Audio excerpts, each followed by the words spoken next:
नमस्कार, आदाब। मैं अशर यासिर। स्वागत है आपका सियासत टीवी के साउथ इंडिया एक्सप्रेस में। अब देखते हैं मुख्य समाचार। तेलंगाना के मुख्यमंत्री रेवंत रेड्डी ने महात्मा गांधी की पुण्यतिथि के अवसर पर उन्हें श्रद्धांजलि अर्पित की। मुख्यमंत्री ने अहिंसा और सत्याग्रह के जरिए आजादी की लड़ाई का नेतृत्व करने वाले राष्ट्रपिता को याद करते हुए उनकी विरासत का सम्मान किया। शहीद स्मृति दिवस के अवसर को चिन्हित करते हुए रेवंत रेड्डी ने उन महान आत्माओं को भी श्रद्धांजलि दी जिन्होंने राष्ट्र के लिए अपने जीवन का बलिदान दिया है। उन्होंने समकालीन समाज में गांधीवादी मूल्यों के महत्व पर जोर दिया और सत्य और अहिंसा के सिद्धांतों को बनाए रखने की आवश्यकता दोहराई।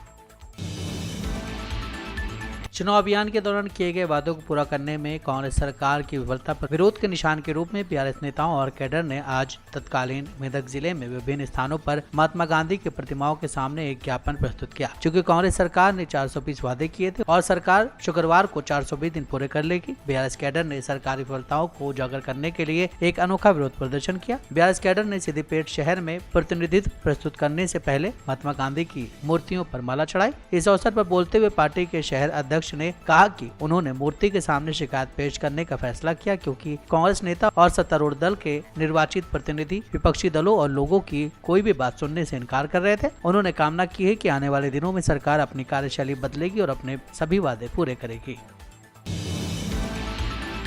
आवास मंत्री पोंगुलेटी श्रीनिवास रेड्डी ने अधिकारियों को अनियमितताओं को रोकने के लिए इंदिरा आवास योजना के तहत लाभार्थियों के चयन और निर्माण की निगरानी के लिए एआई का उपयोग करने का निर्देश दिया है। एक समीक्षा बैठक के दौरान मंत्री ने पारदर्शी चयन प्रक्रिया की आवश्यकता पर प्रकाश डाला और अधिकारियों को आवास निर्माण और लाभार्थियों को सरकारी भुगतान दोनों की निगरानी के लिए एआई का उपयोग करने का निर्देश दिया गया है। उन्होंने घोषणा की है कि धनराशि 4 चरणों में जारी की जाएगी और ये सुनिश्चित करने के महत्व पर जोर दिया है कि भुगतान लाभार्थियों तक समय पर पहुंचे। 26 जनवरी को सरकार ने 72,000 लाभार्थियों को मंजूरी दी और अधिकारियों को तुरंत निर्माण शुरू करने का निर्देश दिया। पहले चरण में सबसे गरीब, विकलांग व्यक्तियों, विधवाओं और ट्रांसजेंडर प्राथमिकता दी गई। बैठक में आवास विभाग के सचिव ज्योति बुद्ध प्रकाश, आवास निगम के एमडी वीपी गौतम और अन्य अधिकारी शामिल हुए।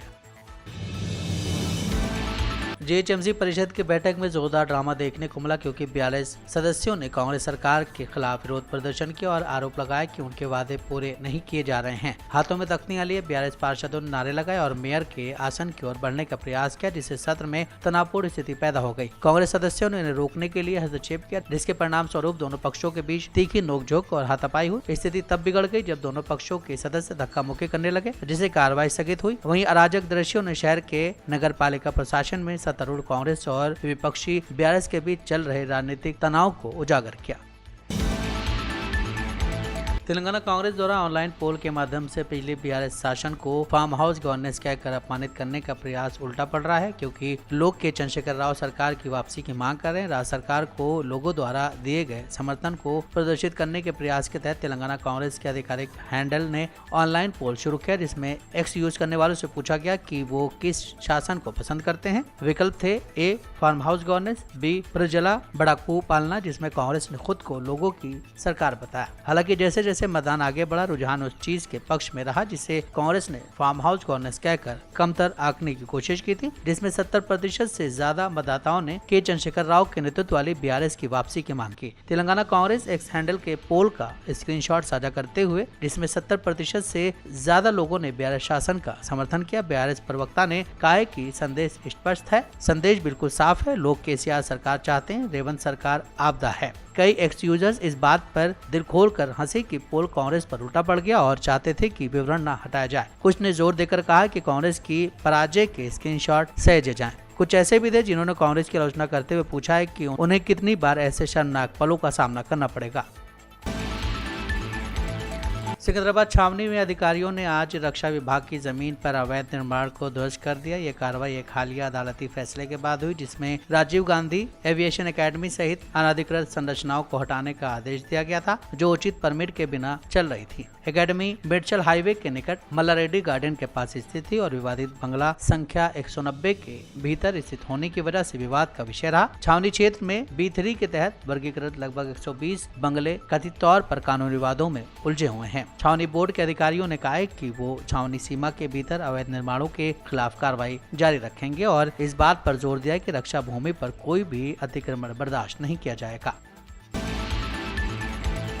बीआरएस के विधायक टी हरीश राव ने आज तेलंगाना सरकार से लोगों के लिए सेवानिवृत्त लाभ बकाया का भुगतान करने का आग्रह किया। राव ने कहा है कि मार्च 2024 में सेवानिवृत्त हुए 8,000 सरकारी कर्मचारी PF, gratuity, LIC, community pension, surrender leave जैसे लाभ नहीं मिलने के कारण आर्थिक रूप से संघर्ष कर रहे हैं। उन्होंने सेवानिवृत्त सरकारी कर्मचारियों को होने वाली कठिनाइयों के लिए कांग्रेस सरकार को जिम्मेदार ठहराया। उन्होंने कहा महीनों बाद भी सरकार की ओर से न्यूनतम प्रक्रिया की कमी रेवंत रेड्डी सरकार द्वारा कर्मचारियों और शिक्षकों के प्रति दिखाई गई कठोरता का परिणाम है। तेलंगाना के पूर्व वित्त मंत्री ने एक पोस्ट में पूछा है कि क्या 30 साल तक लोगों की सेवा करने वाले कर्मचारियों और शिक्षकों को सरकार यही सम्मान देती है? क्या यह सरकार उनकी शिकायतों को नहीं समझती है?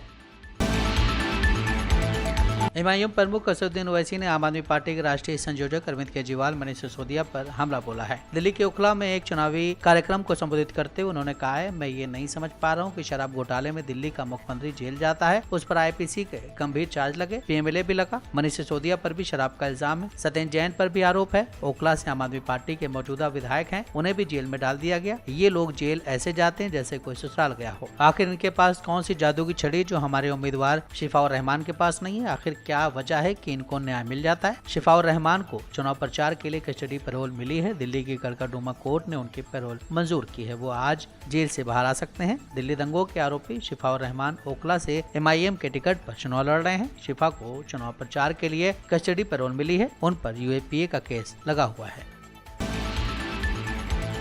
अगर आप आंध्र प्रदेश में हैं तो अब आपको प्रमाण पत्र और अन्य सेवाओं के लिए सरकारी अधिकारियों के चक्कर लगाने की जरूरत नहीं है। बस इन्हें अपने व्हाट्सएप के माध्यम से घर बैठे प्राप्त करें। चंद्रबाबू नायडू के नेतृत्व वाली सरकार आज व्हाट्सएप गवर्नेंस शुरू करने के लिए तैयार है, जो इस तरह की सुविधा शुरू करने वाला भारत का पहला राज्य बन गया है। ये विचार पहली बार टीडीपी सरकार द्वारा अक्टूबर 2024 में मेटा के साथ एक समझौता ज्ञापन पर हस्ताक्षर करने के बाद आया है। शुरुआत में ये पहल बंदोबस्ती, ऊर्जा, आंध्र प्रदेश राज्य सड़क परिवहन निगम, राजस्व, अन्ना कैंटीन, मुख्यमंत्री राहत कोष और न्यायपालिका प्रशासन सहित लगभग 161 सेवाएं प्रदान करेगी। सरकार का लक्ष्य आने वाले दिनों में सेवाएं बढ़ाने का है। उन्होंने साइबर सुरक्षा की आवश्यकता पर भी प्रकाश डाला, क्योंकि इस तरह की धोखाधड़ी से संबंधित मामले बढ़ रहे हैं और अधिकारियों को सतर्क रहने का निर्देश दिया गया है। महाराष्ट्र राज्य माध्यमिक और उच्चतर माध्यमिक शिक्षा बोर्ड की 10वीं और 12वीं की परीक्षाएं कुछ ही दिनों में शुरू होने वाली हैं। 12वीं की परीक्षाएं 11 फरवरी से और 10वीं की परीक्षाएं 21 फरवरी से आयोजित की जाएंगी। इस बीच राज्य के मंत्री नितेश राणे ने एक नई मांग उठाते हुए परीक्षा केंद्रों में बुर्का पहनकर प्रवेश न देने की सिफारिश की है। राणे ने इस संबंध में शिक्षा मंत्री को पत्र लिखा है, जिसमें परीक्षा में पारदर्शिता सुनिश्चित करने और किसी भी अनुचित गतिविधि को रोकने के लिए कदम उठाने की अपील की गई है। अपने पत्र में नितेश ने इस बात पर जोर दिया है कि परीक्षा में अनुचित साधनों के उपयोग को रोकने के लिए कड़े कदम उठाने की जरूरत है। राणे ने कहा है कि बुर्का पहनकर परीक्षा देने की अनुमति देने से ये सुनिश्चित करना कठिन हो जाएगा कि कोई परीक्षार्थी इलेक्ट्रॉनिक उपकरणों का उपयोग तो नहीं कर रहा है। राणे ने यह भी तर्क दिया है कि यदि परीक्षा केंद्र में बुर्का पहनने की अनुमति दी जाती है और भविष्य में कोई आपातकालीन स्थिति उत्पन्न होती है तो सामाजिक और कानून व्यवस्था की समस्या खड़ी हो सकती है। इसके अलावा इससे अन्य छात्रों को भी परेशानी हो सकती है। राणे ने आगे सुझाव दिया है कि परीक्षा के दौरान किसी भी प्रकार की अनुचित गतिविधि की संभावना को खत्म करने के लिए महिला सुरक्षा कर्मियों या शिक्षकों को निरीक्षण के लिए नियुक्त किया जाए। बोर्ड परीक्षाएं छात्राओं के लिए अत्यंत महत्वपूर्ण होती हैं, क्योंकि उनका शैक्षणिक भविष्य इन्हीं परीक्षाओं पर निर्भर करता है। सरकार भी हर साल परीक्षा प्रणाली को निष्पक्ष और पारदर्शी बनाए रखने के लिए विशेष निर्देश जारी करती है। भाजपा की राज्य इकाई के अध्यक्ष BY विजेंद्र ने कहा है कि पार्टी की जिला इकाई के अध्यक्षों के चयन में मेरी कोई भूमिका नहीं है। सांसद के सुधाकर का यह बयान है कि वो मेरे खिलाफ युद्ध की घोषणा करेंगे, उन्हें कोई श्रेय नहीं दिलाएगा। पत्रकारों से बातचीत में उन्होंने कहा है कि केंद्र द्वारा नियुक्त पर्यवेक्षकों की मौजूदगी में चुनाव अधिकारियों ने सारी प्रक्रियाएं पूरी की है। केंद्र को 3 उम्मीदवारों की सूची भेजी गई है। चयन पारदर्शी तरीके से किया गया है। बिना जानकारी के बयान देने से उन्हें या मुझे कोई श्रेय नहीं मिलता है। मैं मुख्यमंत्री बनने के लिए पार्टी का आयोजन नहीं कर रहा हूँ। ये मेरा घर का काम नहीं है। पार्टी अध्यक्ष का पद कोई मंत्री पद नहीं है। मैं पार्टी को मजबूत करने के लिए दिन रात काम कर रहा हूँ। आखिर चिक्कबल्लापुर में जो चुना गया वो सुधाकर का रिश्तेदार है। अगर अन्य उम्मीदवार अच्छा काम करेंगे तो उन्हें भविष्य में मौका मिलेगा। उन्होंने कहा है कि धैर्य रखना चाहिए। साथ ही आगे कहा गया है कि वो सुधाकर से बात करेंगे। उन्होंने श्री रामुलु से भी बात की है। तमिलनाडु में विपक्षी नेता एडप्पाडी के पलानीस्वामी ने तमिलनाडु में ईस्ट कोर्ट पर हुई एक चौंकाने वाली घटना में कुछ व्यक्तियों की संलिप्तता के बारे में मुख्यमंत्री एम के स्टालिन की चुप्पी पर तीखे सवाल किए। ईपीएस ने कड़े शब्दों में बयान देते हुए सत्तारूढ़ डीएमके सरकार की निंदा की और स्टालिन के नेतृत्व में कानून व्यवस्था के टूटने का आरोप लगाया है। ईपीएस ने घटना की गंभीर प्रकृति की ओर इशारा करते हुए पूछा है कि क्या स्टालिन के नेतृत्व वाली डीएमके सरकार ने महिलाओं से रात में स्वतंत्र रूप से घूमने का मूल अधिकार छीन लिया है। उन्होंने सत्तारूढ़ पार्टी की आलोचना करते हुए आरोप लगाया कि अगर वो डीएमके से जुड़े हैं तो वो अपराधियों को संरक्षण दे रही है। ईपीएस ने सवाल किया कि क्या डीएमके का झंडा या पार्टी की पहचान महिलाओं के खिलाफ अपराध करने का लाइसेंस है। ईपीएस ने कहा है कि जब आरोपी सत्तारूढ़ दल से जुड़े होते हैं तो पुलिस सुस्त या अनावश्यक देरी से काम करती है। कथित तौर पर यह घटना ईसीआर पर हुई है, जहां एक कार में यात्रा कर रही महिलाओं को कथित तौर पर डीएमके का झंडा दिखाने वाली दूसरी कार में यात्रा कर रहे व्यक्तियों ने रोका और धमकाया। ईपीएस ने कहा है कि हमलावरों ने महिलाओं को किसी फिल्म के दृश्य की तरह क्रूर तरीके से डराने की कोशिश की। स्थिति तब और बिगड़ गई जब महिलाएं भागने में सफल रहीं और उनका पीछा उनके घर तक किया गया। हमलावर कथित तौर पर पड़ोसियों और रिश्तेदारों के हस्तक्षेप के बाद ही भागे। पीड़ितों ने यह भी दावा किया है कि जब वो पुलिस के पास पहुंचे तो उनसे पूछा गया, आपको रात में बाहर निकलने के लिए किसने कहा। ईपीएस ने डीएमके शासन में कानून और व्यवस्था की स्थिति पर नाराजगी जताई है। साउथ इंडिया एक्सप्रेस यहीं समाप्त होता है। मुझे दें इजाजत। बाकी खबरों के लिए आप बने रहें सियासत टीवी के साथ।